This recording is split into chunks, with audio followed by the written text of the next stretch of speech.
साथ इस वक्त जुड़े हुए हैं सर, विमल जी को भी ले लेता हूं, बीजेपी स्पोक्स पर्सन। विमल जी, उत्तर प्रदेश उपचुनाव की भी बात कर लेते हैं जरा सा। और उत्तर प्रदेश उपचुनाव में शायद बीजेपी वो कर रही है जिसके बारे में अभी शुरुआत में कयास नहीं लगाए जा पा रहे थे। मुरादाबाद की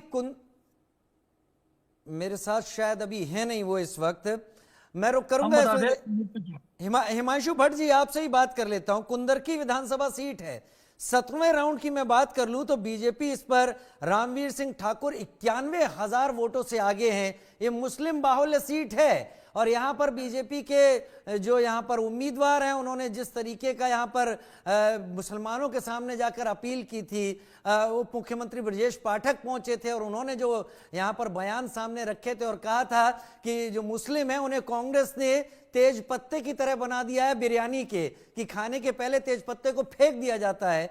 लीड बता रही है और परफॉर्मेंस बता रहा है जो 9 में से 7 में से 2 अच्छा परफॉर्मेंस है यहां पर बीजेपी। नहीं यहाँ अच्छा और कुंदर की बात करें ना, जी, मैं लोगों को जरा 2-3 बातें बता दूं, हकीकतें जो है। कुंदर की में 12 प्रत्याशी है, 12 में से सिर्फ एक भाजपा का जो प्रत्याशी है वो ही गैर मुस्लिम है, रामवीर सिंह ठाकुर। कुंदर की में दूसरी बात यह है कि वहां पर हमेशा से जो भी विधायक बनता आया है, कोई भी पार्टी का हो, कांग्रेस का हो, समाजवादी पार्टी का हो, ये हो वो तुर्क मुसलमान होता था। और इस बारी इनके सामने वो अरबी मुसलमान, अभी जैसे कहते हैं ना कि राहुल गांधी कहते थे ना कि जातिवादी वर्गीकरण करेंगे, मुस्लिमों में भी 72 फिरके है भैया। मैं एक चीज और सामने रख दूं, बड़ा इंटरेस्टिंग है जब आपने बात कही, जरा सा वोट का अब तक जो वोट मिले हैं उनका मैं बता देता हूं।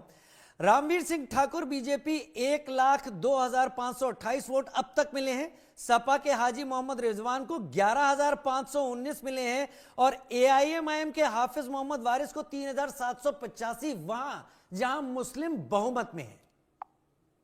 समझ में आई बात?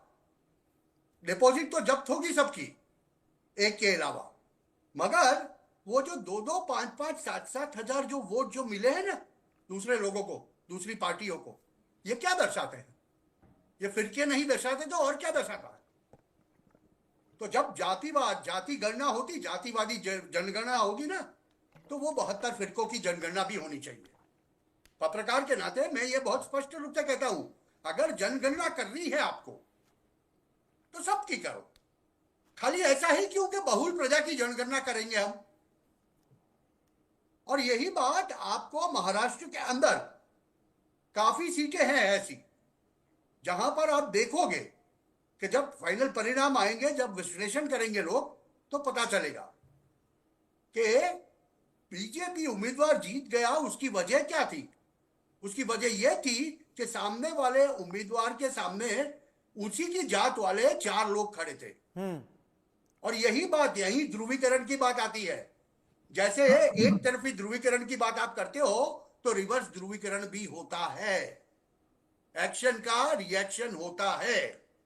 और जहां तक मैं एक बात कह दूं, उसके बाद मैं बंद कर दूंगा, कि मुझे जहां तक लगता है, देखिए भाजपा के सबसे बड़े 2 नेता नरेंद्र मोदी जी, अमित शाह ने बहुत स्पष्ट रूप से महाराष्ट्र चुनाव में जाते वक्त बोल दिया है, हम एकनाथ शिंदे की अगुवाई में अगला चुनाव लड़ेंगे और वो ही सीएम रहेंगे। ये अभी मीडिया में जो बड़ी बड़ी बातें हो रही है कि भाजपा 125 आ गया तो वो अपना नहीं, और उसकी वजह मैं बताऊं कि देवेंद्र फडणवीस या तो केंद्रीय प्रधानमंडल में शामिल होंगे या फिर उनको भाजपा का प्रमुख बनाया जाएगा। चलिए, आपकी बहुत बड़ी बात आपने सामने रख दी है कि ऐसा कोई कंफ्यूजन नहीं है। चलिए हिमांशु त्रिपाठी, कोई कंफ्यूजन नहीं। ठीक है, आप जिस तरह से करें कोई कंफ्यूजन नहीं है। एकनाथ शिंदे के लिए लगभग रास्ता साफ है, ये आपकी तरफ से कहा जा रहा है। लेकिन हमारे साथ हिमांशु त्रिपाठी जी भी हैं। हिमांशु त्रिपाठी जी, उत्तर प्रदेश के उपचुनाव के जो नतीजे, हालांकि अभी तो 7 सीटों पर बीजेपी आगे चल रही है और लगभग 2 सीटों पर ये कहा जा रहा है कि समाजवादी पार्टी आगे चल रही है और बहुत हद तक परिणाम भी कुछ इसी तरफ इशारा करेंगे। 2027 को लेकर ये क्या संकेत देते हुए दिख रहे हैं? पहले हम थोड़ा अतीत में जाएंगे। एक सीट की चर्चा बहुत जरूरी है, वो कटेरी विधानसभा। जी। कटेरी विधानसभा में लालजी वर्मा की पत्नी शोभावती वर्मा चुनाव हार रही हैं और ये सीट बहुत महत्वपूर्ण है क्योंकि बसपा छोड़ करके सपा में आए थे लालजी वर्मा, बड़े नेता माने जाते हैं, उनकी पत्नी चुनाव लड़ रही है। और ये सीट जो है लालजी वर्मा की खुद की सीट थी, जो कि सांसदी का चुनाव जीत गए और अपनी पत्नी को वहां से लड़ाया, लेकिन वहां हार रही वो। और इस सीट पर बीजेपी 91 के बाद यानी 1991 में जीती थी, और तब अनिल तिवारी जीते थे वहां, और वो मंत्री बने थे कल्याण सिंह सरकार में। 1991 के बाद पहली बार अब कमल खिलने जा रहा है कटेरी विधानसभा क्षेत्र में। और अंबेडकर नगर जो पूरा जिला है, वहां किसी विधानसभा सीट में, ना लोकसभा में, कहीं भी बीजेपी का कोई प्रतिनिधि नहीं है, केवल एक एमएलसी हरिओम पांडे है वहां। तो ये बड़ी जीत मानी जाएगी अगर वो जिस तरह के रुझान आ रहे हैं। उसके बाद बात कर लेते हैं ये क्या माना जा रहा है। तो आप सोचिए कि जिस तरह से लोकसभा चुनाव के बाद सपा के कार्यकर्ता यूं कह लीजिए कि ज्यादा उत्साहित हो गए थे, जरूरत से ज्यादा, और जमीन पर काम करते नजर नहीं आए, उसी का नतीजा है ये विधानसभा का उपचुनाव। क्योंकि जो उनकी खुद की सीट है कटेरी, उसको नहीं बचा पा रहे हैं। इसके अलावा अभी जो हिमांशु भट्ट जी बात कर रहे थे जिस सीट की, कुंदर की या क्या नाम, वो भी सीट जा रही है। तो इस तरह से बीजेपी लीड लेती साफ साफ नजर आ रही है। इसके पीछे संयुक्त मेहनत है पूरी तरह से संगठन। चलिए पंकज श्रीवास्तव जी से भी पूछ लेता हूं। पंकज श्रीवास्तव जी, उत्तर प्रदेश के परिणामों को लेकर आपका क्या रिएक्शन है? क्योंकि उत्तर प्रदेश में भी आप तो थे नहीं वहां पर, लेकिन समाजवादी पार्टी जरूर थी, और समाजवादी पार्टी को आशातीत सफलता नहीं मिल रही है। नहीं, पहली बात तो अगर उत्तर प्रदेश के बारे में आप कुछ भी कह रहे हैं तो मतदान के दिन जो हुआ वहां उनकी तस्वीरों को भी याद कर लीजिए। किस तरीके से पुलिस ने बंदूक लहराते हुए, पिस्तौल लहराते हुए लोगों को मतदान करने से रोका, और क्या क्या नहीं हुआ वहां पे। जिस तरह से सत्ता का नंगा नाच उत्तर प्रदेश ने देखा है, वो अपने आप में अभूतपूर्व है। बहुत ही जबरदस्त तरीके से, बहुत ही कहा जाए कि लोगों को उनके अधिकार से वंचित किया गया, और उस पर कार्रवाई भी बाद में करनी पड़ी क्योंकि इतने ज्यादा ओपन तरीके से सारी तस्वीरें आपके सामने थी। तो उस पर क्या कहा जाए जो सामने है। और अभी कुंदरकी के बारे में महाराष्ट्र के जो भी पत्रकार थे, मैं यहाँ स्क्रीन नहीं है, वो जो बात कह रहे हैं वो मैं कहना चाह रहा हूं कि थोड़ा सा हमारे दर्शकों को जान लेना चाहिए। वहां जो इनके विधायक महोदय जो लड़ रहे हैं, जो जीत रहे हैं, वो वहां कटेंगे पटेंगे नहीं कर रहे हैं। वहां पर बाकायदा वो जालीदार टोपी लगाकर और अरबी अंगोछा पहनकर और मुसलमानों को ये भरोसा दिला रहे हैं कि हम आपके साथ कोई अन्याय नहीं होने देंगे।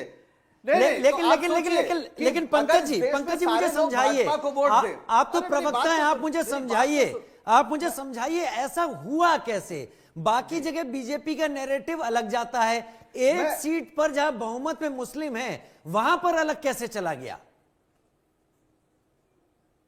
देखिए, जब व्यक्ति का बहुत महत्व होता है, भारतीय जनता पार्टी के जन्म से पहले भी, और भारतीय जनता पार्टी जब हुई थी तो आपको याद होगा कि सिकंदर बख्श जैसे इनके उपाध्यक्ष हुआ करते थे, तमाम नेता हुआ करते थे। ये पहली पार्टी है भारतीय जनता पार्टी जिसने इस देश के अल्पसंख्यकों को दुश्मन के रूप में चित्रित करके एक वोट बैंक ज्यादा ही बोल रहे हैं सर, ये कुछ ज्यादा हो जा रहा है। जनता पार्टी को समाज के सभी कुछ ज्यादा हो रहा है सर, कुछ ज्यादा। नहीं, आप इस तरीके की बात ना करें। आप बताइए। मैं अरविंद जी, था जब डिंपल यादव निर्विरोध सांसद बनी थी। अरविंद जी एक मिनट। अरविंद जी क्या इस तरीके से कहना, क्या ये ठीक है? मेरी बात सुन लीजिए। क्या दुश्मन की तरह वाकई चित्रित किया उस पार्टी ने, जो पार्टी देश में कई राज्यों में इस वक्त वजूद में है, अस्तित्व में है, केंद्र में है? अरविंद जी, कौन है? नहीं, मैं उसमें नहीं जा रहा।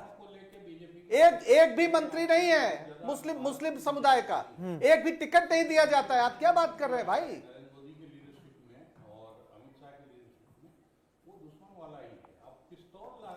औरतों पे, बूढ़ी औरतों पे जो अपना आइडेंटिटी कार्ड लेके आ रही हैं, सामने दिख रहा है कि वो वोट डालने आ रही हैं, उन पे पिस्तौल लहरा रहा, इसका मतलब कि शासन ने छूट दी है। और बीच चुनाव में प्रधानमंत्री कैसा बोलने लगे थे पिछली दफे लोकसभा चुनाव में कि मंगलसूत्र छीन लेंगे तो किसकी गाय खोल ले जाएंगे, तो भैंस खोल ले। प्रधानमंत्री पद पे बैठा आदमी जो संविधान की शपथ लेता है, जिसके लिए हर आदमी बराबर है, वो इस किस्म की बातें चुनाव में करे तो वो अपने आप नीतियों के लेवल पे, सरकारी कार्यक्रम के लेवल पे उस किस्म का कोई भेद दिखाई नहीं देता है। लेकिन पॉलिटिकल डिस्कोर्स में, सोशल डिस्कोर्स में हर घर में झगड़ा हिंदू मुसलमान सवाल पे हो गया। तो ये इससे माफ नहीं किया जा सकता। लेकिन इस बीच एक खबर ये भी आ रही है, हालांकि बहुत जल्दी इस खबर का कंफर्मेशन भी सामने होगा, कि सीसामऊ सीट उत्तर प्रदेश में जो कि कानपुर में है, जहां 28 साल से बीजेपी सूखे का इंतजार कर रही थी और सूखा ही था, वो सूखा अभी 5 साल के लिए और बढ़ गया है। वहां पर समाजवादी पार्टी की प्रत्याशी ने जीत दर्ज कर ली है, जैसी जानकारी अब निकलकर सामने आ रही है। लेकिन उत्तर प्रदेश में टक्कर के चुनाव हुए क्या, हिमांशु जी, त्रिपाठी जी, क्या अखिलेश यादव को सोचना पड़ेगा? क्या वोटों के ट्रांसफर की जो उम्मीद की जाती है गठबंधन बनाकर, वो सफल नहीं हो पाया, इसलिए 7-2 का भी आंकड़ा दिख रहा है? देखिए, कांग्रेस पूरी तरह से उतनी सक्रिय नजर नहीं आई जिस तरह से लोकसभा में सक्रिय नजर आ रही थी। लोकसभा में आप देखिए, प्रियंका गांधी से लेकर के राहुल गांधी तक हर सीट पे जाते थे, और इस बार वो नजर नहीं आया क्योंकि कांग्रेस का कोई कैंडिडेट ही नहीं था। अगर एक सीट भी अगर दे दिए होते कांग्रेस को, 1-2 सीट, तो शायद बात कुछ और होती। कांग्रेस के कार्यकर्ता पूरे तन मन धन से लगते, ठीक है, तो कांग्रेस कार्यकर्ता इस कदर उपेक्षित थे। पंकज जी